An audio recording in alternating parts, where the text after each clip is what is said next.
శ్రీ వెంకటేశ్వర స్వామిపై అనుచిత వ్యాఖ్యలు చేసిన న్యాయవాది కదిరే కృష్ణపై చట్టపరంగా చర్యలు తీసుకోవాలని సామాజికవేత్త చీకోటి ప్రవీణ్ జూబ్లీహిల్స్ పోలీసులకు ఫిర్యాదు చేశారు. సోషల్ మీడియా వేదికగా కదిరే హిందువుల మనోభావాలు దెబ్బతీసే విధంగా అనుచిత వ్యాఖ్యలు చేస్తూ పోస్టులు పెడుతున్నారని ఫిర్యాదులో పేర్కొన్నారు. తన రాజకీయ లబ్ధి కోసం ఇతర మతాల మనోభావాలను దెబ్బతీసేలా వ్యవహరిస్తున్న కదిరే తీర్పుపై మండిపడ్డారు. పోలీసులు అనుకూలంగా స్పందించి తగిన చర్యలు తీసుకుంటామని హామీ ఇచ్చారని తెలిపారు. కదిరే తీరు మార్చుకోకపోతే ధర్మరక్షకుల దాడులకు గురికావాల్సి వస్తుందని ఈ సందర్భంగా వారు హెచ్చరించారు.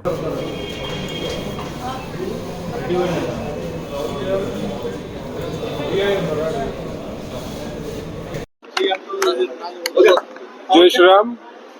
ఇవాళ ఫేస్బుక్లో వాట్సాప్లో నేను ఒక న్యాయవాది వెంకటేశ్వర స్వామిపై కొన్ని కోట్ల మంది విశ్వసించే వెంకటేశ్వర స్వామిపై అనుచిత వ్యాఖ్యలు జరపడం జరిగింది.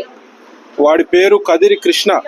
వాడు ఒక బాధ్యతమైన వృత్తిలో, న్యాయవాది వృత్తిలో ఉండి హిందువుల మనోభావాలను కించపరిచే విధంగా మరి సోషల్ మీడియాలో వాడు వాగిన మాటలన్నీ కూడా రావడం జరిగినాయి.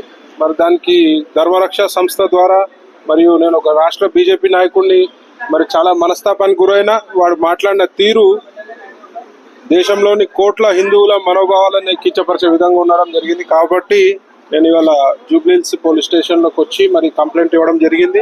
మరి దానికి ఏసీపీ గారు కూడా సానుకూలంగా స్పందించి ఇట్లాంటి చర్యలను మేము ఉపేక్షించే పరిస్థితే లేదు, ఎవడైనా సరే వాడిపై కేసు నమోదు చేస్తామని చెప్పడం జరిగింది. మరి ఇవాళ నేను కంప్లైంట్ కాపీ ఇవ్వడం జరిగింది. దీనిపై